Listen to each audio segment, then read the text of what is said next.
All right, she's a little different music, a little different flavor because we are doing the Lights Out Sports Podcast Super Bowl edition. All right, yeah, we got a little flash, a little flare, a little different music, but the same old cheese, buddy. How you been? It looks a little weird on YouTube, but with this, it just looks kind of weird, but that's okay. I've been pretty good, man. I'm looking forward to this, and yeah, we're gonna talk Super Bowl. We'll break down both teams, and we'll do a little prediction at the end. So. Yeah, should be fun. Who knows? We might pick the same, but we usually don't. So we probably will not. I'm going to bet we're probably not going to, buddy. So I want to also say that I brought something back this morning. My schedule has changed at work, so I'm going to take advantage of it. I brought back, I don't know if you saw it up on our YouTube channel, I brought back Seeing the Whole Field this morning. I put a new one up just a little under 10 minutes. It's talking about the recent hirings in the NFL and the fact that none of them were anyone of color or minority besides one. So yeah, just some different talking points. And do you like it? Do you not like it? And do you think it's a problem in the NFL? So if you are interested in that, go over to our YouTube channel at. Wait a minute, it's not our YouTube is not. So just go over to the YouTube and do All Gloves Off Sports Media. That's how you find it, and you'll be able to do that there. So, Cheese, I know that you have really been looking forward to this. Tell me about this matchup and what intrigues you the most. Well, what intrigues me the most, more than anything, is the stories. There's so many amazing storylines, more so than the game. Sometimes the matchup's just incredible, and you get just like I still remember. I guess it was 3 years ago, or maybe 4 now, when the Eagles played the Chiefs. It was 38-35, and it was just a matchup. Not last year's Eagles-Chiefs was terrible. But sometimes you just get high-scoring, just fun games, two teams so evenly matched. I think this one's more about the stories. There's just so many good stories. These are teams that nobody had in this game. So that's always kind of fun. So that's kind of what I'm looking forward to. You're going to have a quarterback that has a Super Bowl ring that never won a playoff game until this year. So that's pretty cool. That is pretty cool. You're right. I like that. So, I know we're going to get into several different things. I know this is, and I'm just going to tell you right now, ladies and gentlemen, I didn't have a whole lot to do with this particular show.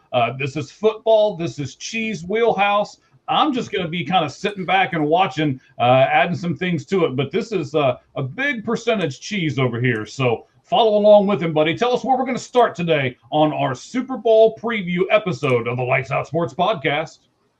Well, I'm going to give you a couple stats first because you love stats. So let's just go ahead. Okay. So since the 2011 season, so the last 15 years, okay, I'm going to tell you there are 4 teams with at least 154 wins, okay, as a franchise. 2 of them are in the Super Bowl, the Patriots and the Seahawks. The Seahawks are 4th with 154. The Patriots are tied for first at 158. Off the top of your head, could you name the other 2 by chance? Now, okay, so what stat is this? So we'll make sure we got this here. Most wins in the last 15 years. Patriots 158, they're tied for first. There's another team, obviously, with 158. There's third place, 155, and Seahawks are 4th with 154. So most wins in the last 15 years, regular season wins. 15 years, wow. So let me go San Francisco 49ers. No. Oh. What team has been dominant? Gosh, I don't want to say them. Is it going to be the Chiefs? Chiefs are tied for first with 158. And then who has 154, one more than the Seahawks? A team that's been Buffalo? No. Do you give no, not Buffalo, but good guess. I mean, I'm just trying to think of a team that I know has been to the playoffs a lot. Well, before Josh Young, before 2017, they were terrible. Is the problem with the Bills? True. Yeah. Let me do one more team, and if I don't get it here, you can tell me the answer. Baltimore Ravens. That's what I thought you were going to guess. Actually, it's the Green Bay Packers. Ah. Okay. But the reason I bring up the stat, once again, New England, Kansas. How can Green Bay be so terrible, yet you hate Matt LaFleur? How? I'm about to get to that. This is why I brought this stat up. Okay. This is fascinating stat. So New England, Seattle, basically, they've been pretty good for the most part almost every year since 2011. And so have the Chiefs and Packers. Now, no team. Okay, let's just put it this way. Before I get to that stat, how many Super Bowl appearances did New England have, do you think, in that 15-year stretch? 8. 5. Okay. I'm just throwing out numbers. Chiefs have 6. Okay. Seahawks, this is their 3rd. Green Bay Packers since 2011 has 0 Super Bowl appearances. None. Okay. So no team. Then what you're telling me here is you're not happy enough with just going to the playoffs in a Matt LaFleur era. You need Super Bowls. Correct. Or appearances. It's amazing. We have 5, 6, 3, and 0. But here is the stat I'm leading up to. Okay. I'm sorry I keep interrupting you. No, you're fine. The record, most wins in a 15-year span, is 155. Green Bay the last 15 years, okay? Without making a Super Bowl appearance. Second place is the Chargers from 2004 to 2018 with 139. And third place is the Vikings from 1986 to 2000, 134. So they have 155. Second place is 139. And third place is 134. Every other team that had all those wins at least went to a Super Bowl. And the Packers won it in 2010. They won it. That's the last time they were there, and they won it. But just wanted to throw that out there. And it's really, as a Packer fan, it's really hard to hear that stat. So, well, I'm sorry, sir, but yes, it's a great stat, though. It really is. It kind of points to a lot of the things that you've been saying on your channel, which is they blow a lot of leads, right? That's one of the things that you're big on. They get a lead, they seem to blow it, just kind of like they get to the playoffs and seem to just not be able to pay it off, right? Blow leads, bad special teams, find a way to lose the game. It's the way the Packers have been since that 2010 season. And if you have like 150 wins in a 15-year stretch, you should have at least 3 Super Bowl appearances or more. And that's just a very telling stat. And all right. I like it. I like it a lot. Where else? All right. Of course you do. You love stats. Oh, okay. I do, man. I am a stat guy. I really, really am. You're 100% right about that. What I mentioned earlier in the Super Bowl special, the storylines to me are bigger than the actual matchup. It's not the sexiest matchup. There were other, if you had to pick your team, I would have probably liked to see the Rams in there. I love watching their offense. Yes. But the storylines are great. So let's start with the Patriots. We're going to go over each of our favorite storylines. I'm going to list a few. You can pick one of them, maybe another. So sure. Patriots, you have Drake May making the Super Bowl in his only second season in the NFL. He's barely even started a year and a half. Mike Vrabel making it in the first year as a head coach, winning 14 games in his first year, a team he used to play for. You have general manager Elliott Wolf completely overhauling the roster in 2 years in charge. And I'll throw this one out there. I don't know. Maybe you'll pick this one. Maybe you won't. Stephon Diggs had 4 children with 4 different women, wide receiver, in the last year for the Patriots. Which one would you like to pick, one of those, or would you like to have another? Well, I'm definitely not going to pick Diggs. I mean, he's literally digging his own hole. But I've been waiting for that line for like a day since I saw all these notes. I'm just like, oh, that's going to be a great line. I'm going to pick Vrabel. I really like what Vrabel's been doing. I see him on the sidelines. I see him outside the locker room when the guys go back. I just like the energy and the respect more than anything else that Vrabel has been playing to his guys. And most people can't name half the people on this team, yet here they are in the Super Bowl with a coach that's just able to get every ounce out of everyone on that sideline. And I'm going to go with Mike Vrabel coaching the team that he played for. Okay. That's why I wrote down 2, just in case you took mine, and you did. But that's good. That's good. That's why I wrote 2. But I'll go with GM Elliott Wolf. He was a finalist for the Packer GM job back in 2018 and did not get it. And Packers probably been better off if he did. And he long time. He went to high school in Green Bay. His dad was the longtime general manager, Ron Wolf, in the 90s, signed Reggie White, traded for Brett Favre. And so he never got a job. He was assistant GM in Cleveland, and he's basically been Bill Belichick's scouting guy for like 4 years. And then he became, the head guy. And a lot of times when quarterbacks don't succeed, you don't give them help. You don't put them in a situation to succeed. You don't give them good receivers, offensive line. And he took over a terrible offensive line, terrible receiving group. And he went out and he drafted left tackle Will Campbell, drafted Jared Wilson, the left guard, signed Garrett Bradbury, the center, signed Morgan Moses, the right tackle. The offensive line was garbage the last few years, and he overhauled it. And now it's a pretty good offensive line. And he signed Stephon Diggs, Mr. four-time father in 1 year. And, he just overhauled the offense. And all of a sudden, Drake May is in a position to succeed, and he's a finalist for the MVP. So what Elliott Wolf has done in 2 years is pretty incredible. Go Steelers. Yeah, okay. And then because of the Go Steelers chant, I guess I'll put this one. I'm confused, too, of the Go Steelers thing. So, and then we'll get to this one in a second. Thoughts of the Pats in the Super Bowl. Obviously, we're going to do that one, too. So keep those comments coming. We'll throw them up here as we continue. I've got a little bit of a different map for the special show, so the comments will be fast and furious. We got a big comment here in a second. We'll see how that one plays up on the screen here in a moment. So go ahead, Cheese. For Duckle Channel, I mean, just to go from the 4th pick in the draft, 4 wins to 14 and in the Super Bowl is incredible. It's hard to do. It's going to give a lot of people hope around the league that if your team's bad, you can turn it around. Maybe Arizona Cardinal fan may think maybe we can flip it around, but you have to have the quarterback and you have to have the coach. And they had, like I said, Elliott Wolf, great GM. So it just clicked. Yeah, so let's do William here because I didn't realize the comments were going to be this large at the bottom of the screen. I don't want them covering up Cheese's beautiful hair or anything here. There we go. So agree with Cheese about the 2010 Packers talent. Aaron Rodgers was otherworldly talent. Now that he's an old bum, Packers spies within the Steelers have hired an even older bum to coach him. Yeah. I'm not going to disagree about any of that. I just wish it wasn't quite so long, but other than that, we're good. Aaron Rodgers is still a top 20 quarterback. He's just not what he used to be. There's a lot of quarterbacks worse than him. He's just not what he used to be. He can't move like he used to, but he can still zip it. But yeah. So we're going to touch on these things. We're going to look and break down a film here in a moment, something that we've never done on the show before. Can't wait for that. And then we're also going to touch because now I have a thing with him, and Cheese knows him very well. Before the end of the show, we are going to talk about Nathaniel Hackett as well. So we'll get to all of those things here on the Lights Out Sports Podcast Super Bowl edition.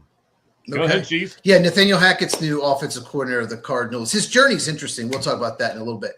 So what is your favorite Seattle Seahawks storyline, Mike? Give me some options because I know you got them. Oh, that's right. I got them listed right here. Here we go. Okay. Sam Darnold revitalizing his career, where he was draft bust to back up to bridge, and now he's in the Super Bowl. You got Mike McDonald. I'm sorry, I didn't mean to interrupt you, but I did. For those of you who don't know, he being Cheese has a great video on this. I'm going to tell you right now, I'm not going to pick it because I want people to go over to your channel and watch the video. So where can they go to see that? So it's at Football with Cheese. Yeah, it's a video that I was like, it'll take 7-8 minutes, but I just did research. I kept coming up with good things, and it's about a 12-minute video. So I try to keep them under 10, but there's just so many good things about this story. So at Football with Cheese, CAGEZ, and just search Sam Darnold and you'll find it. I made it about a week ago. Just a great story. It is. It's a great story. It's a great watch. I would encourage everyone who's watching us right now to go over to Cheese's channel and watch that particular video. What else can I choose from, Cheese? You can go over, Mike McDonald, excuse me. He's the head coach of Seattle. It's only in his second year, and he's already to the Super Bowl. You got John Schneider building a great roster. Plus, trading Geno Smith and then signing Darnold. What a move. Breakout season, Jackson Smith and Jigba. I don't know. What do you think? What's the best story? I'm glad you brought Jackson Smith and Jigma up. That's what I'm going to go with. Okay. I think that Ohio State obviously has had a ton of receivers. It's called wide receiver U for a reason, right? So is Jackson Smith-Njigba the best one of the bunch? He might be. And I don't think he was heralded as such. I mean, there's been some other guys. There's a guy that plays for the Saints that's pretty good. There's a guy that plays for the Cardinals who has not been really good yet, but may get there before it's all said and done. Hopefully, fingers crossed, right? So, of all of those receivers, I think you've got to give Jackson Smith-Njigba his flowers. And I also think, to kind of put everything together, because I'm going to assume you're going to pick Mike McDonald there, but McDonald has done a really good job with him as well. And Clint Kubiak has done a fantastic job with this offense as a whole. I know you're going to talk more about that, so I don't want to take that away from you. But, yes, all of those things are true, and all those things we should probably talk about on the show today. Yeah, well, we break down the play in a little bit. We will talk about Kubiak. Yeah, I mean, Mike McDonald, I'll just say this. Ever since Baltimore, he left Baltimore, the defense went from being one of the best in the NFL to one of the worst, like overnight. It's been terrible the last 2 years. So he's done a great job. And he won 10 games last year with Geno Smith as his quarterback. So that's got to be incredible. And 14 this year, and he's in the Super Bowl. But I just want to mention John Schneider, another guy that's from Green Bay. He's born there. The Packers let all the good people out of the building. He built the Seahawks teams. He was like the best drafting GM for a stretch, and they had such a good roster about 10 years ago. Won one Super Bowl, should have won two. Thanks a lot, Pete Carroll. And then he actually drafted terribly. He had a really bad 6-7 year run, and the ownership did not fire him. They were patient with him, and then he's flipped it. The last 4 years, he's incredible, and he made one of the best moves in NFL history. He traded Russell Wilson for just a ton of picks. And in those picks, he got Charles Cross, the left tackle, was terrific. Bowie Mafe, edge rusher. Devon Witherspoon, one of the best corners in the NFL. Maybe not top 5, but top 10 for sure, among others. And then in that draft, when he got Devon Witherspoon, he had a second pick, their pick, and took Jackson Smith-Njigba. And like I mentioned, trading Geno Smith, getting a third-round pick, and then getting Sam Darnold for free. Just unbelievable year he had. So I just got to mention John Schneider. All these people that, he was Ted Thompson's right-hand man in Green Bay for years. And, Green Bay lets all the good people out of the building, apparently. So one thing that I did not put in the notes, I just want to mention injuries. The Patriots are much more banged up than the Seahawks.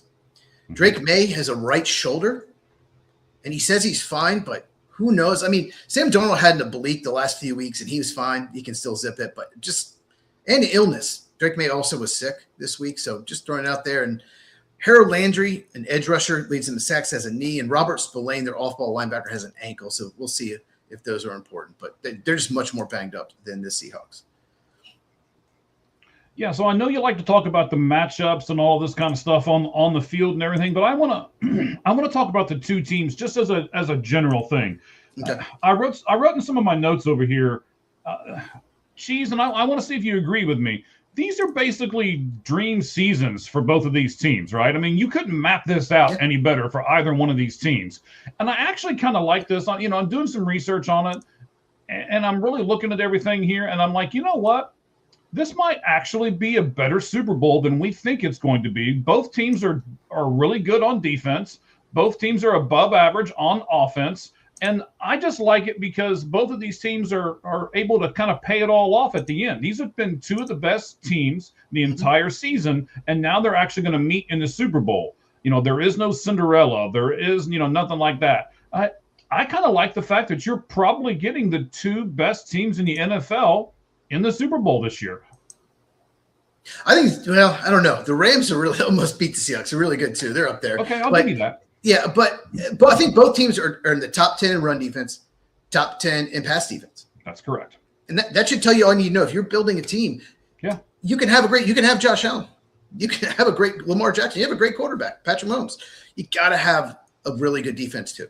And the only time Aaron Rodgers went to the Super Bowl, he won. It's the only time he had a top 12 defense. Only time. So defense wins championships. I think a lot of people like you and I sometimes, I know I do. Sometimes I get caught up with saying, if they don't have the right quarterback, they're not going very far. Does this kind of put holes in that, kind of like, you do with Chiefs? Does that what that does? I don't know. You can do it without the right quarterback?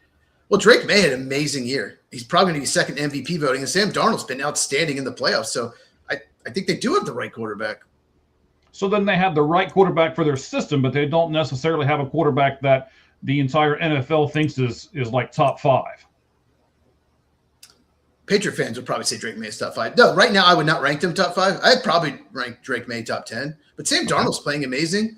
It's just, Sam Darnold, for the most part, plays like a top 10 quarterback. Almost every game. Like just 2 or 3 games a year, he just doesn't. Yeah, we may revisit that before this show is over. But yeah, so, I like it, buddy. Go ahead. Okay. Tell us where we're going to next on the show. All right, let's just talk about matchups. We talk about this a lot. Some teams match up better with others. So the Patriots, let's talk about when they're on offense and the Seahawks are on defense. What is your key matchup in this game? So we're doing Patriots offense, Seattle defense, right? Defense, yes. See, you're much better at this, but here, I'm going to try. I'm going to attempt this, okay? It can be something really simple. Well, but I don't really want it to be really simple. I'm trying to advance here, okay? So let me ask you this. Let me give you a couple qualifying questions, and then I'll go from there.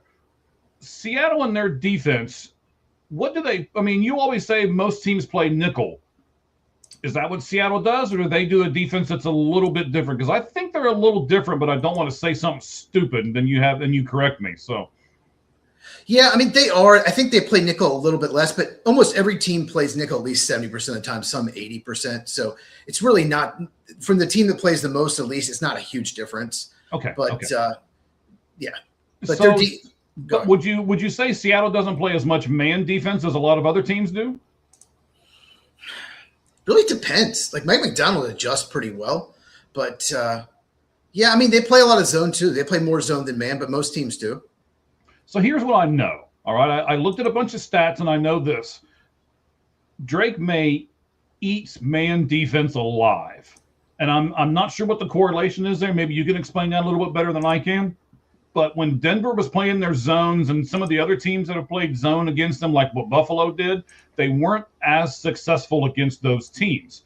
So I think the matchup is really going to be, can May be successful against the zone that Seattle was going to provide for them? Because if I can research all that stuff, I'm sure Seattle knows the same thing that I do. So there's going to be, I think the Super Bowl is going to start out slow. And I'm going to tell all of our viewers, don't give up on it.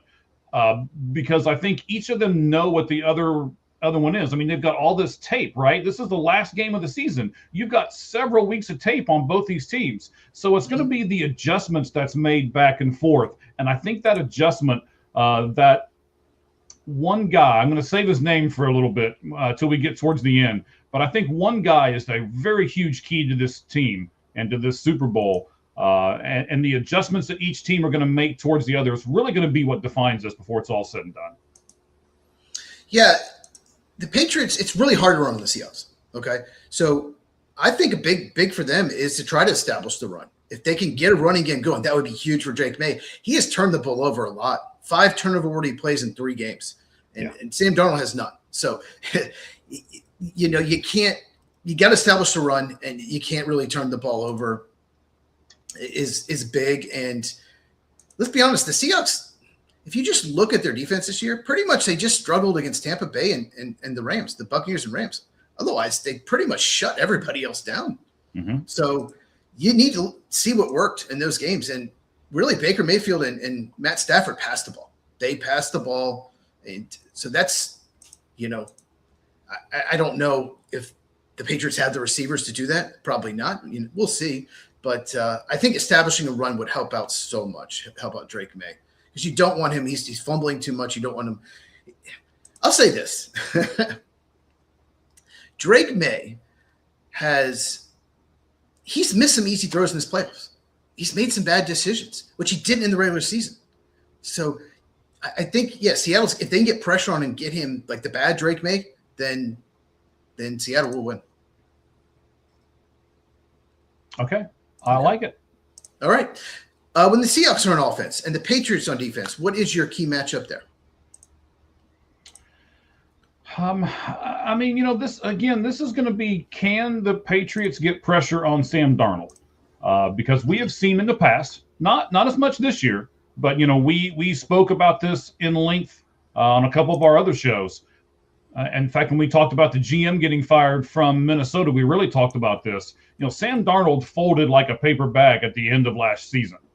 And when he got pressure on him, he could not handle it. Now, he has seemed to handle the pressure better this season, but I also am not sure if can he handle the pressure in a big game? And that's what we're going to find out. This is the biggest game, obviously, of the year. And can he then handle that pressure? I believe that if the New England Patriots can get pressure on Sam Darnold, they have a real chance of winning this game. Yeah, and in the past, Sam Darnold did struggle with pressure, but he handled it so well against the Rams. They were getting pressure, and he was still making great plays, throwing dimes out there. So, thank you. I'm going to add to that. Yes, I think Patriots getting pressure. I think the two guards, Gray Zabel's a rookie, and then Anthony Bradford's just the big weakness on the offensive line. Those guys, they need to protect Sam Darnold. I think the Patriots are going to throw stunts at them. They're going to move guys around. They're going to really challenge those guards. So if they hold up well, then I think Seattle will be fine. So those are two players to watch. Also, I just want to say one more thing. I kind of teased it last week. JSN, I call it the Devontae Adams effect. When Devontae Adams was in his prime with Green Bay, no one could cover him. So what you had to do was you had to have a corner and a safety over top at least. Pittsburgh had one game where they were triple teaming him, right? So you have to pay attention to him. It'll be interesting to see if they just put Christian Gonzalez, the star corner for the Patriots, on him the whole game, following around, or do they just devote people over to him? Do they put two over top him the whole time? If they do that, if you say you line up JSN to the left, if you're going to put two guys over there all game, what you need to do is bring in 12 personnel, 2 tight ends, and just run the ball, run right, run away from it all game long. That's what the game plan should be, Clint Kupiak. We're going to run on you. If you're going to take away our guy, we're going to run into you. And I remember when the Packers had Devontae Adams, that's what they did, and it worked. They had Aaron Jones, and they just ran the ball. So we'll see what happens with that matchup. Okay, let's talk X factors. Okay, we can go real quick here. You've already kind of mentioned my X factor, but that's okay. Okay, well, X factor. How about Patriots on defense? Who is their X factor? Patriots on defense. Well, I mean, their X factor is I can't wait to watch this matchup. This is going to be my X factor on each side. So I'll give it to you right now. And you just said it. Christian Gonzalez versus Jackson Smith and Jigma. I can't wait to watch that matchup. And then I think they're going to be able to do some things off of that. What I mean by that is, let's run at that, right? They'll be able to do some things where they move in motion, and they're gonna build off of that, I think. And they've got a really good guy that I think can do that. And again, I don't want to give away too much until the end, but I can't wait to watch that matchup. Jackson Smith and Jigma is going to be the best thing for Seattle, and Christian Gonzalez is going to be the best thing for the New England Patriots. And man, I just can't. Are they going to hand fight? Are they going to get chippy with each other? Or are they just going to try to let their skill, in those two positions dictate the game? How is this going to work out? And I think this is going to be a huge matchup for both teams. Or they could put Christian Gonzalez on like Cooper Kupp or Rashid Shaheed and just double JSN. They could do that. They could. We'll see. That would probably make you upset. You want to see the matchup. So I do want to see that matchup. I really do. I think it's one of the top 3 receivers against one of the top 3 corners of the league. So I want to see that. Absolutely. Okay. My X factor for the Patriots, is Milton Williams. He was with the Eagles last year, interior pass rusher, 2 sacks in the Super Bowl on Patrick Mahomes. And he was not healthy all year, but he's back. He's healthy. If he can get pressure, he's going to be probably lined up against those guards. So if he can get pressure on Sam Darnold in his face, because most people probably don't know this, the casual fan, pressure up the middle is much more impactful than on the edge, because the quarterback is going backwards if you have pressure in the middle. If you have pressure on the edge, he can step up depending on, if they're behind you. So Milton Williams, pure pass rusher. If he can get pressure, that would really help out with the Patriots. What about for the Seattle defense? Who is your X factor? Well, like I said, I'm just picking each side of that matchup. I think that's going to be the best matchup, and that's going to be my X factor for each side, that receiver cornerback combination. Okay. Well, I'll do my other Patriot X factor. Okay. Will Campbell and Jared Wilson, rookie left tackle and left guard, going against a very good defensive line. You got Leonard Williams, Byron Murphy, DeMarcus Lawrence. Let me try this name. Uchenna Nwosu, who leads them in sacks. Good job, sir. Thank you. The Seattle is very good at getting pressure with their front four. And if they can, then I think the Patriots are in trouble. If those guys hold up and they have to start blitzing, that would really help out Drake May. And on Seattle, Julian Love, the safety. He's one of the best safeties in the NFL. No one talks about him. When I do my video, it's going to be next week. I'm going to do most underrated player at every position. He is going to be the safety. When he was hurt, he only played half the season. And when he was out, basically this, when he came back, their defense was better. There's a significant change in how much better their defense got. So he may, who knows, he may pick off Drake May. And then on offense, Zach Charbonnet, the backup running back, he splits carries really, is out for the year. So Kennard Walker, who's been terrific in the playoffs, 178 yards, 4 touchdowns, 4.7 yards a carry in 2 games. If he has a big game, Patriots could be in trouble. All right, are we ready to show the play? Now I'm going to break it down. Yes, we absolutely are. Give me 2 seconds here to get to where I need to do. All right. Yes. So let me pull it up on the stage here. Some pressure, though. Let me pause it for just a second and bring it back to where we want. All right, so here's the setup of the play. Cheese, talk to us about this and why this is so important in this game. Well, it's 2nd and goal from the 14, so it's very difficult. The Rams are up 13-10 right before halftime. So Clint Kubiak, brilliant defensive coordinator, about to be the coach of the Raiders. Earlier in the play, we don't see it here, Jackson Smith-Njigba was lined up on the right side or the bottom of the screen. He goes in motion. Now he's to the left of Sam Darnold. So he's in the backfield, right? He is in the backfield. Okay. So at the top of the screen, Rashid Shaheed is the receiver lined up, and then Cooper Kupp is in the slot next to him between Shaheed and the left tackle. Okay, so now Rashid, let me help everybody out because I had to look at this several times too. So Rashid is the one with the bright shoes on the very top of the green of shoes, the line, yes. right? The green and shoes. Then who's next to him? Cooper Kupp. Okay, got it. Is in the slot to the left of the left tackle. Yeah, I wish we had like a pencil and stuff to draw on, but we're not that fancy yet here at the Lights Out Sports Podcast. We're getting there, but we're not that fancy yet. We're going to watch this play like 4 or 5 times, so don't worry if you missed part of it. But so basically, it's 2nd and 10. Now, when he went in motion, no one ran with Jackson Smith, JSN. No one ran with him, so you know they're in zone. And this is important. Okay. I'm sorry. The JSN thing was great. You're like that. JSN. Okay. Now, what I want you to watch, look at the middle linebacker between the hash marks. It's Landman. Okay. That's his last name. For the Rams, right? He is staring at Cooper Kupp. He's telling you that's my guy. Mm-hmm. He's not even looking in the backfield. And he shouldn't be. That's a tell. Shouldn't be doing that. But basically, you have the linebacker. You have the slot corner opposite Kupp. You have the deep corner. He's cut off right now at the top of the screen. And you have the safety also. So there's 4 guys to cover 3 Seattle Seahawks if JSN comes out of the backfield to that side, which he does. Okay? So this is not a bad call for Chris Shula, the defensive coordinator of the Rams, because you have 4 guys to cover 3. But I think Clint Kubiak saw something in the film. And that's why he put JSN in the backfield. Like somebody has to pick him up. So there's confusion. And we can see it from the pre-snap. Before we even do it, we know it's not the linebacker because he's staring at Cooper Kupp. And what Landman is going to do is if Cooper Kupp comes across the middle, that's his guy. If not, he's just going to drop in the middle of the field in like a cover 2 zone. So that's his guy if he comes across the middle. So what's going to happen on this play is the first corner is going to run with Rashid Shaheed at the top of the screen. Okay, he's going to run a post in the middle of the end zone. And then Cooper Kupp is going to run a little, I'm not sure what you call it, but he's going to run like 5 yards and kind of stop, turn around. It's like an in route, right? Little in route, little short 5-yard route. And this back corner jumps that. He's going to try to stop that. Okay? So this safety at the back, that safety on the hash mark, he has to get JSN if that's the case, right?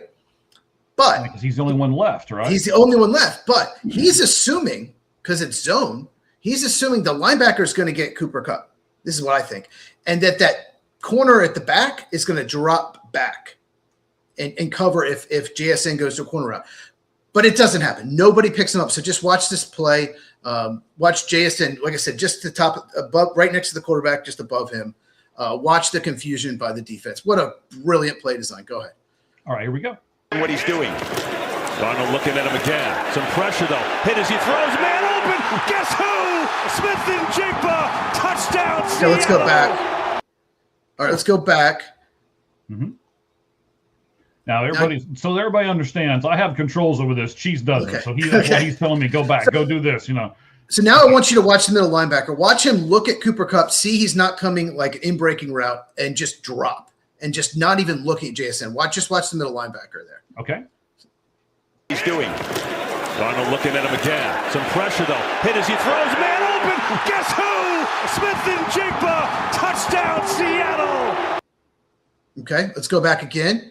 So, and we'll watch the corner. He's going to jump and try to take away that quick route. Watch this corner up here with the top of the screen. He's going to try to take away the other corner is going to run with Shaheed, of course. The top of the screen where he's cut off right now, he's going to try to take away Cooper Kupp, and the safety assumes he's going to drop. So the safety drops in the deep middle. So just watch the corners, those two corners on this play.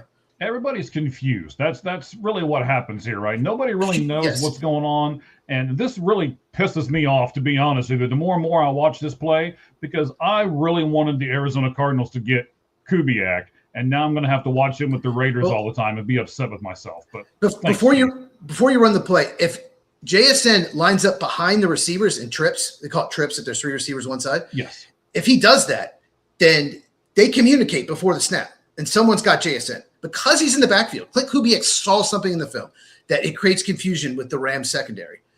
And because he's in the backfield is why this play works. But just watch the two corners right now. And, just watch the two corners at the top of the screen. Watch how they play it. And, obviously the corner at the top of the screen takes Cooper Kupp and assumes the safety is going to help him. Go ahead and watch it. All right, here we go. What he's doing. Darnold looking at him again. Some pressure, though. Hit as he throws. Man open. Guess who? Smith and Jigba. Touchdown, Seattle. Safety nowhere to be found. He assumed the corner would drop back. One more thing I want to watch. One more thing. I want you to watch Sam Darnold. This is absolutely what a play. Yes, the receiver's open, but he has immediate pressure from Jared Verse. The left tackle gets beat. And he sits in there, takes a hit, and delivers a dime. Just watch the quarterback. What a throw. Yeah, everybody focus on the quarterback this time. I had to do this too because, you want to watch everything so else. Much going on. So much stuff going on. I love this play. Forget. Let's watch Sam Darnold for a second. What he's doing. Darnold looking at him again. Some pressure, though. Hit as he throws. Man open. Guess who? Smith and Jigba. Touchdown, Seattle. And they even say hit as he throws. So, yes, they realized it too. On his back foot, the old Sam Darnold might have panicked and made a mistake, taking the sack, may have thrown a pick. He just sat back. He obviously JSN was the focus of this play. He waited until the last second to get him the ball. When as soon as he was breaking open, it was brilliant play by Sam Darnold. All around, great play design. When I rewatched this game, I watched this play like 10, 11 times before. Like I do that with some plays. I'll just okay, that's nothing. I'll run to the right for 2 yards. I just kept watching this play because I absolutely love it. So I just wanted to break it down for you guys. If you want to see more stuff like this, let us know in the comments. Yeah. Okay. I mean, personally, I liked it a lot. We'll see. We didn't lose anybody. We still got as many people as we did when that part started. So that you haven't lost people, buddy. Okay. Apparently, the play was hard to see on YouTube. Oh, I'm sorry. It's okay. Well, we'll get that figured out. But anyway, we'll have to take a look at our YouTube channel. Like I said, this is some of the stuff, we are trying to innovate ourselves. We're trying to add some stuff to this podcast. And as we do it, there's going to be some bumps and bruises and all that, as Cheese proves that he likes himself with his coffee cup there. So help us out. We're not ashamed, right? We're trying to make this better. And if you guys can help us do that too, please, by all means, we're not going to be upset about it. Tell us what we need to fix. Tell us what we need to do. And I like this. There you go. Good stuff. Yes, trying to do a little different things this time. So, all righty. All right. We always talk about this: quarterback, defense, special teams, especially in the playoffs. Mm-hmm. Okay, who do you think has the better quarterback in this game? Wow. Yeah, it's tough. That's a tough question. I know. See, this is what I usually do to you. I give you all these tough questions. Now you write the segment and you're giving me these tough questions. I don't think I like the tables being turned here. I'm gonna go Drake May, but not necessarily because of him. Maybe because of someone else. I'll get to it in a minute. But I also want to say this. I just don't trust Sam Darnold yet. Okay, so this game will make me either trust him or not trust him. You know, I'll stop with the I don't knows and I don't knows. I just remember the end of last season, and Sam Darnold just fell apart. I just keep waiting for Sam Darnold to fall apart, and so far he has not. If he gets through this game and he doesn't fall apart, then I'll stop mentioning it and I'll stop saying it. But this is a huge game. I think the Patriots are going to get pressure on him, and I'm just worried that he's going to fall apart. That's the thing. If he falls apart, old Sam Darnold, yes, the Patriots will win.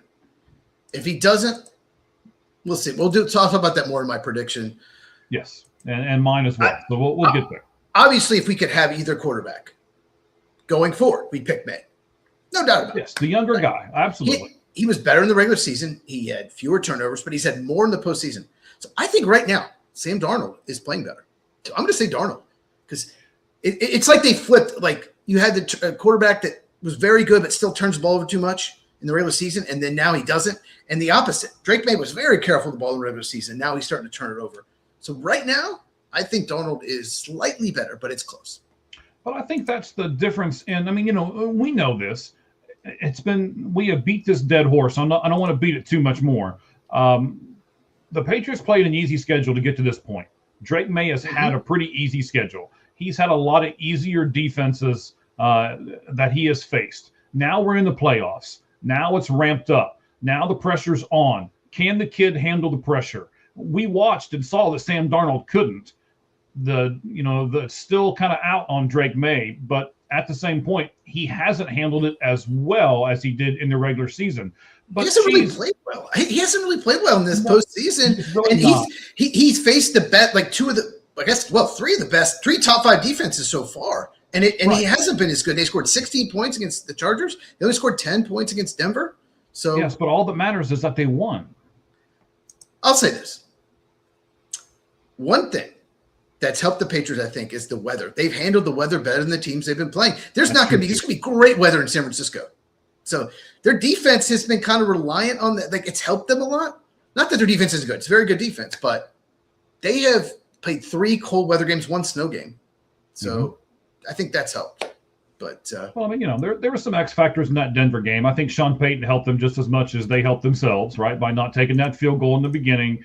Nobody could have foreseen what happened weather-wise in that game. So that was kind of an anomaly. Well, Jared Stidham had 2 of the worst throws you could possibly make in your life, like 2 of the worst decisions. Otherwise, he was like, okay, he wasn't like awful, but those 2 decisions cost him. Okay. Who has the better defense, would you say?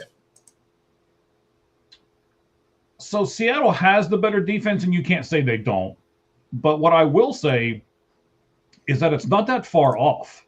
I think a lot of people think, Seattle's number 1 and New England's in the teens somewhere. It's not that far off, guys. It really isn't. Seattle has the better defense, but New England seems to be a little bit more opportunistic with their defense. So I think those will be kind of the next factor. William, we'll get to you in just a second. I like this question. I want to try to time it right here with Cheese, and we'll get to your question here in just a moment. But, to answer the question just forthright, Seattle has the better defense. But to put like the caveat on it, I will say that New England's defense is close. Okay. Yeah, I think the Seahawks have the better defense as well. They're good against the run, good against the pass. They can get pressure with their front 4. Both teams have very good secondaries. Both teams have very good corners. Yes. So, yeah. New England's defense has been terrific in this postseason. It should make corners more valuable in the draft. We'll see if it does. We'll see. It's a good cornerback class. It is. I am. We got a lot of stuff to talk about here between now and the draft. Some little things that I want to talk to you about, with your big old draft guru head over there, and get everything out of you, because I think that's one of the big things. Will this game influence the draft? And I think it might before it's all said and done. Well, you got to think about this. Like, okay, we have Devon Witherspoon, we have Christian Gonzalez. In the last round, we had Pat Surtain. So, elite corners. Those teams are making it far. So, But you also have Arizona Cardinals have a pretty good cornerback that they chose as well. He's been injured a little bit. The gentleman from Michigan, and they didn't do nothing. So there's a yin and yang to all of it. True, but it's funny. This draft, most of the positions that are strong are not premium positions. Just not like, so this is like off-ball linebackers good, corners good, safety's pretty good, interior offensive lineman's good, but tackle's not so good. It's right. Just a weird draft, but we'll talk about that as we go. Well, it's not only a weird draft. These teams are a little bit in that weird spence too, right? Because they've got a lot of people on this field that are really good, but they're just not the sexy people that everybody looks at, right? They're good in spots where they're not. It's not really noticed until you get the whole defense or the whole offense out there, and you're like, oh wow, that position's really good, or wow, that position's really good. So it's the same kind of thing. And Williams, William, I can't wait to bring this up, but I'm going to tease it a little before I do. Okay. Vrabel learned something from Bill Belichick, and we'll talk about that here in just a moment. Thanks for the help with the tease, William. I appreciate it. All righty. So, special teams. We've talked about it last week. Who do you think has the best special teams? We saw the Seattle Seahawks special teams probably win them the game against the Rams. So Seattle, again, probably has the better special team, but it's not like it's glaring. The Patriots are close as well. You're gonna hear me say this a lot. Seattle's better, but the Patriots are close. Okay. Patriots are fine. They're fine. It's not great. It's not bad, but Seattle is just so good at every aspect of special teams, especially returning the ball. Rashid Shaheed, one of those rare, the trade deadline is really not important for the most part for the NFL. That's one of the rare trades that really helped them. They need a return man, and it's just been huge for them. Okay. So I'll say this. This isn't in the notes, but both these teams have run at least one trick play, I think, in every game. So we might see some trick plays. We might see that. What guy was it? I think it was Seattle. They ran that outside run, reverse, and then flea flicker back to the quarterback. So we might see some trick plays. Both these coaches have shown in the past that they're willing to do some trick plays. Sean Payton did a bunch of trick plays to the Colts when the Super Bowl when he was with the Saints. So just wanted to bring that up. We could see some fun trick plays. Do you have any final thoughts? Well, I guess we can get the question before we do a prediction. Yeah, let's get to this question here. William, I want to put this up here on the board here. Vrabel learned from Belichick to take away what the opponent does best.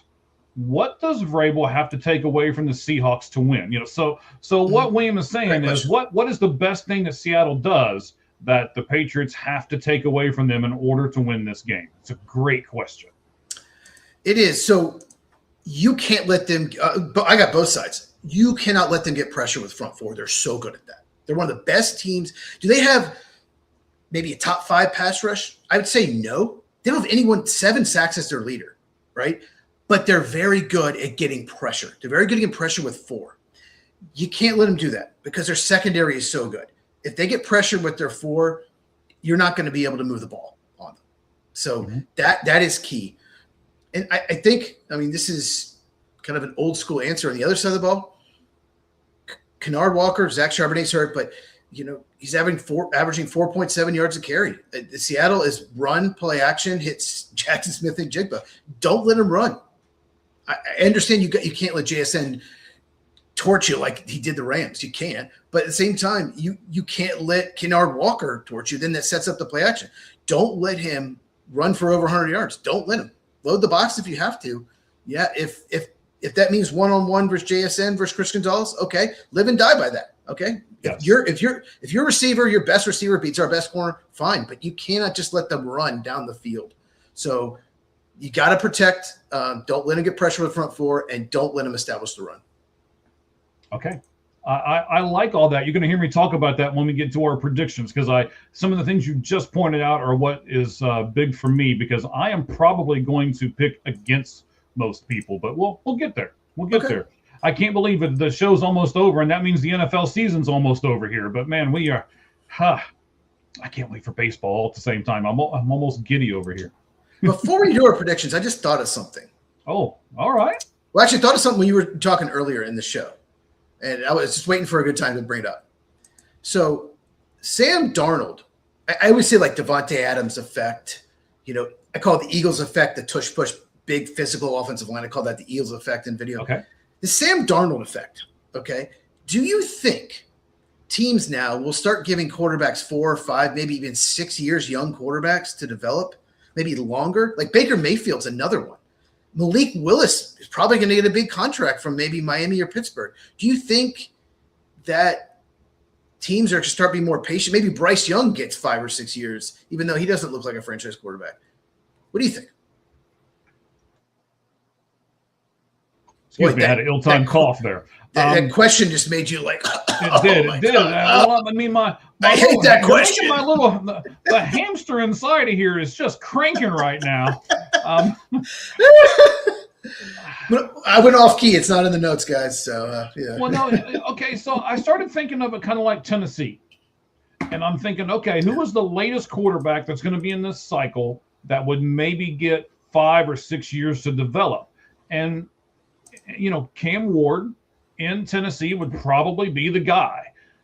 Are they going? They got a new coach. They got, and I just, I don't know.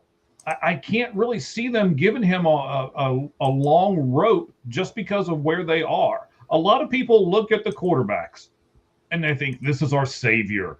This is a guy that's going to take us to the promised land. And then when he doesn't, and he doesn't do it in a couple, 3 years, they're disappointed and they got to blame somebody. And it's like we talked about with the GMs and the coaches. And, it's much easier to blame the quarterback. Oh, it's his fault. I mean, look at Arizona and Kyler Murray right now.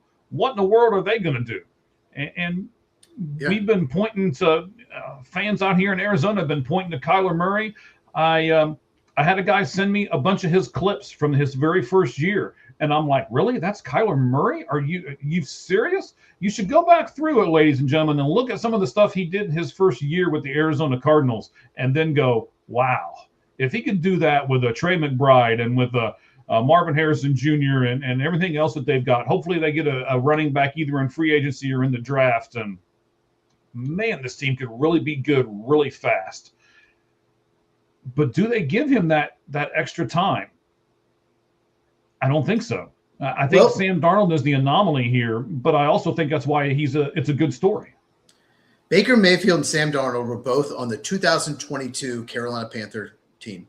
Yeah, at the same time. And they're both better than Bryce Young. I just want to say that. Now, that team didn't have a lot of good offense. They didn't have a lot of help, but still. Well, my grandmother is better than Bryce Young, but that's okay.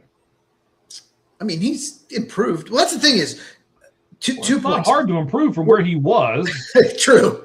One, you have to show progress, I think, each year, or at least, somewhat.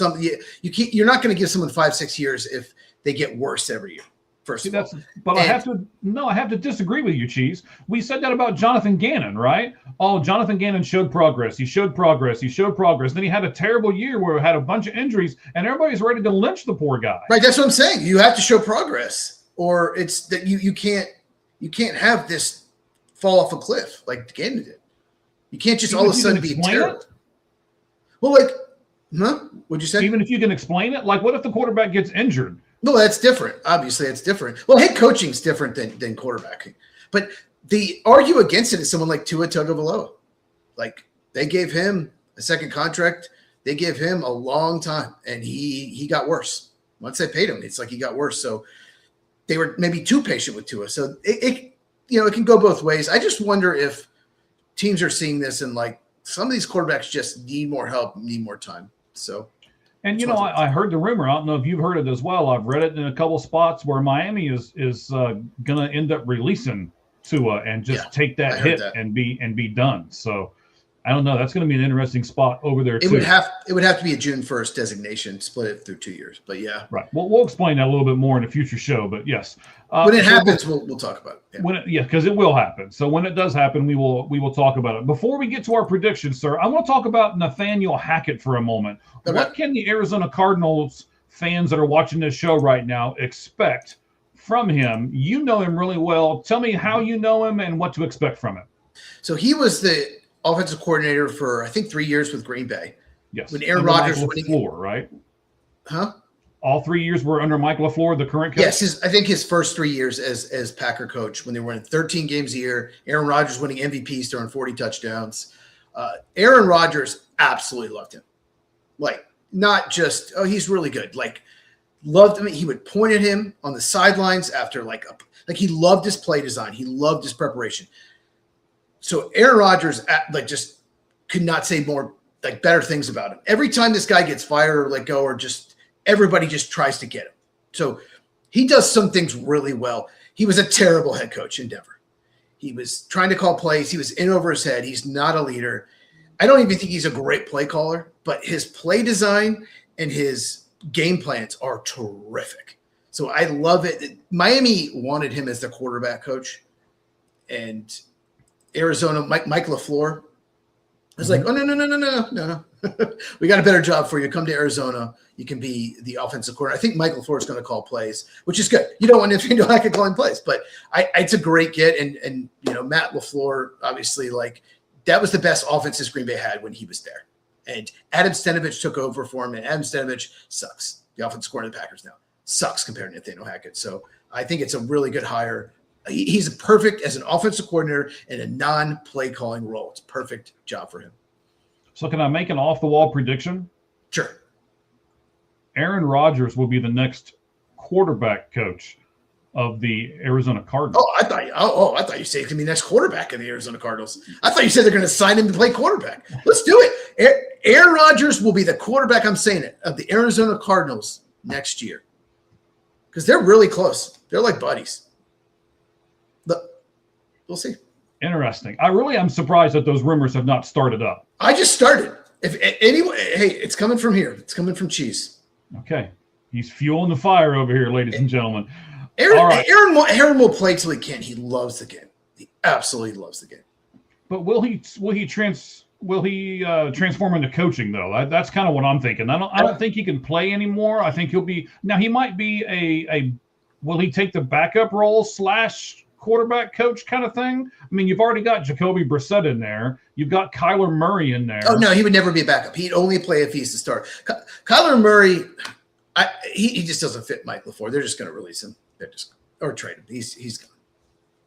Interesting. All kinds of stuff from Cheese today. So Kyler Murray's gone, and Aaron Rodgers will be the next quarterback of the Arizona Cardinals. You heard it here first on the Lights Out Sports podcast, and Super Bowl edition for my buddy Cheese. And they'll sign Randall Cobb.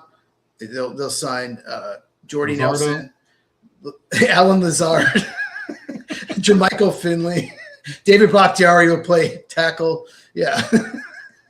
All right, you're getting a little carried away here, sir. Okay, so before you go too much into Packer land over here for our Arizona Cardinals, all right, let's do our predictions here. Do you want to go first, or you want me to go first? Okay, so the Seahawks are favored by 4.5. I think it started at 3.5. It moved the point, and the over/under is 45.5. Let's start with the spread. So who wins and who covers the spread?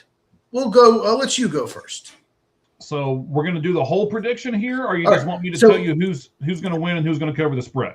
Just who wins and who covers for now. Okay. 4.5 spread, right? Seahawks by 4.5. I think it started at 3.5. It moved like a point in the first 24 hours and has stayed pretty steady since. New England will win. They will not cover the spread. No, well, New England will cover the spread because if they win, they'll cover because the Seahawks are favored. Oh, that's right. The Seahawks are favored. Okay, I got you. I'm not a big gambling guy, people. So thanks for. I have to. I don't gamble either, but I got to ask you, why do you think New England? What's the big fact? Why do you think they'll win? because most people are picking the other way. Yes. So now we're going to go full-blown prediction here, right? Oh, yeah. Full blown. Go ahead. All right. Yeah. So they've got a two-headed running back. Mm-hmm. We haven't mentioned that. We haven't, actually. I was glad you haven't mentioned it until now. I was like, okay, we still haven't mentioned it. We still haven't mentioned it. So you also you told me to be prepared to pick the MVP of this Super Bowl. Yes? Can we do that now too? Might as well. If you're ready. Well, why not? Travion Henderson will be the MVP of the Super Bowl 60. They are going to run the tar out of this football. They're going to try to take the pressure off of Drake May. They're going to try to take the pressure off of him fumbling, throwing interceptions, things like that, trying to read this defense, especially in the first half. They're just going to be run. And I really think they're going to roll and run. What I mean by that is maybe little screens. So Drake May will roll to where Gonzalez and Njigma start, because that's going to get cleared out. They're going to be with them, right? And then you're going to be able to do things behind them. It's going to be a great game plan. And if I have to pick a player for the MVP, but if I could pick somebody else, it would have been Josh McDaniel. This guy has been there, done that, and I really think he's going to be a big X factor. I kept saying during the whole show, I'll get to it in a little bit. Here it is. It's Josh McDaniel. He is going to have Drake May well prepared. He's going to have that offense well prepared. You're going to see some things out of the Patriots that you haven't seen. I agree with you. You mentioned trick plays earlier. I think we're going to have one of those trick plays, a gadget play somewhere along the line, probably in the late third quarter, early fourth quarter. So I'm even going to predict that right now. And I'm going to give you this prediction. There will be a pass. Hunter Henry will come up with something big at the end of this game. And that's how the Patriots are going to overcome everything from Seattle, because Seattle's a lot, all right? I'm not taking anything away from Seattle. They're a lot. It's Kubiak versus McDaniel, and McDaniel's going to win, and so are the Patriots. Yeah, both well-coached teams, head coach, coordinators. You mentioned Travion Henderson, so I'm glad. I for some reason, we haven't talked about him, but I want to talk about him. So, second-round pick. This is what Travion Henderson is, if you don't know. He'll get 4 yards. Then he'll get 3. Then he'll get 4. Then he'll get 2. Then he'll get 65. Yes, and that's what they're going to keep pounding him. They're going to keep pounding him, and he's going to break one. But Ramondre Stevenson is much better between the tackles. He is much better every down back. And I've been talking about this, and I've told you on this pod. We've talked about this. I don't understand why I don't give him the ball more, because he never fumbles. Ramondre Stevenson had a fumble problem. But I kind of looked at it a little bit. And Ramondre Stevenson just much better between the tackles. He's actually very good doing that. He gets, instead of 3, he gets 5.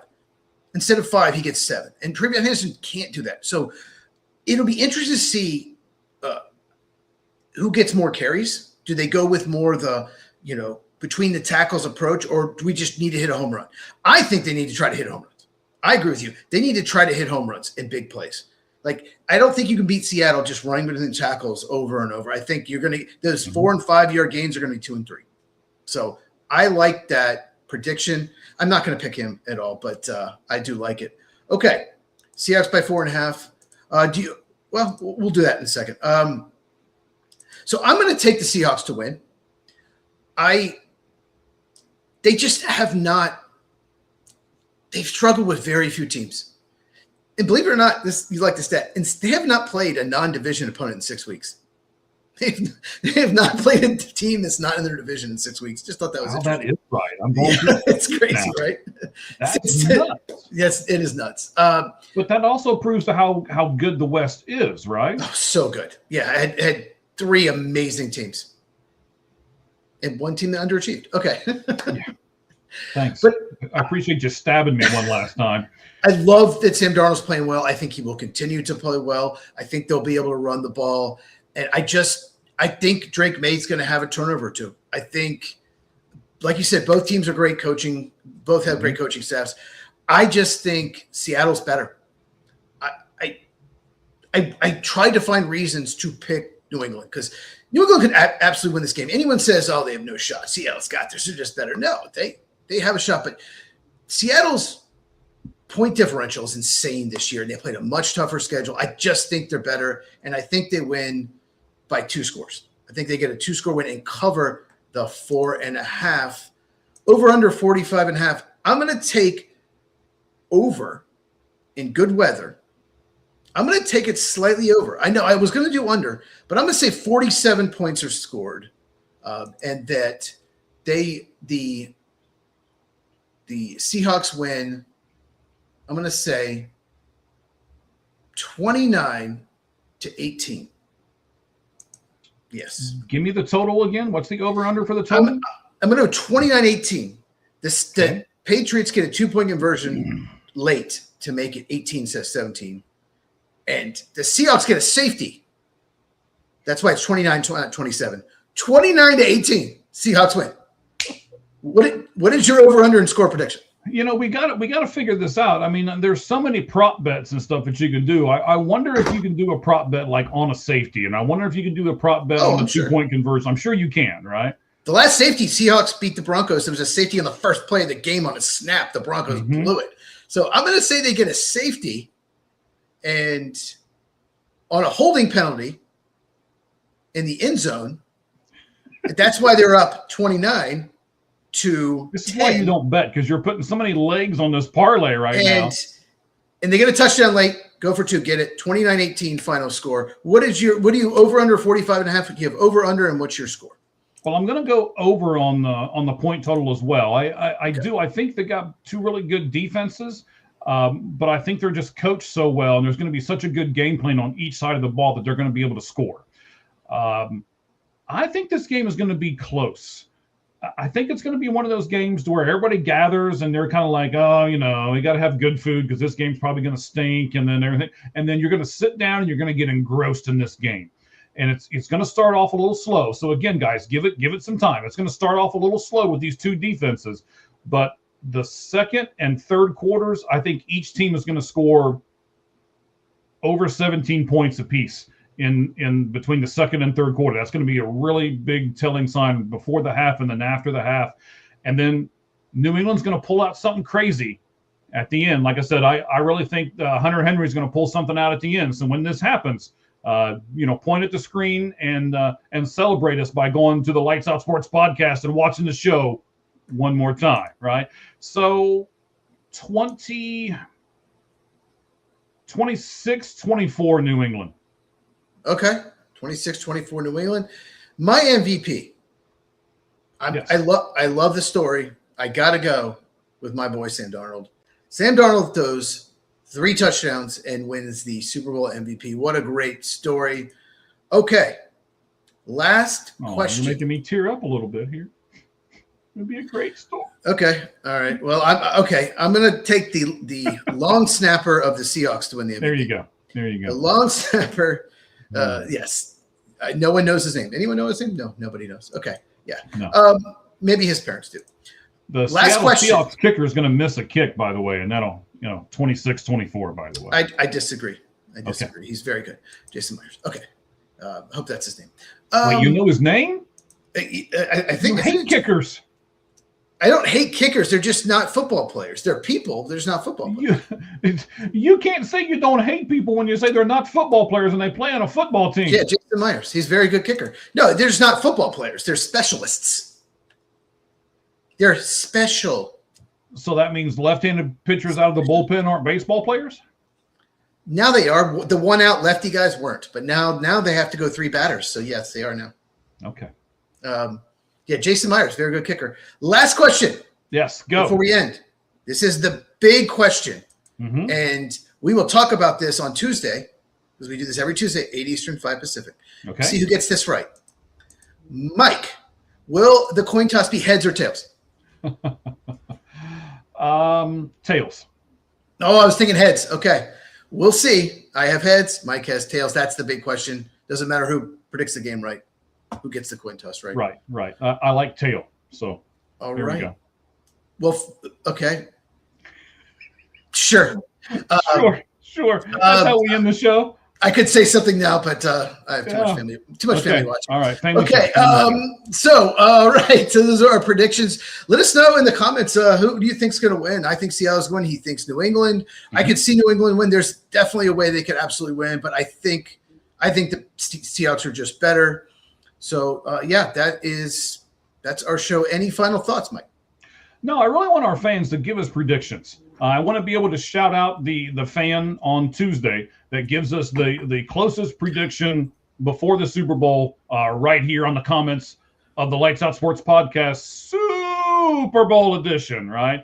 So participate, put your thoughts up there, who's going to win, what the score is going to be, and then we will shout you out whoever gets the closest on Tuesday when we do the regular Lights Out Sports Podcast, same time, same channel, same two guys.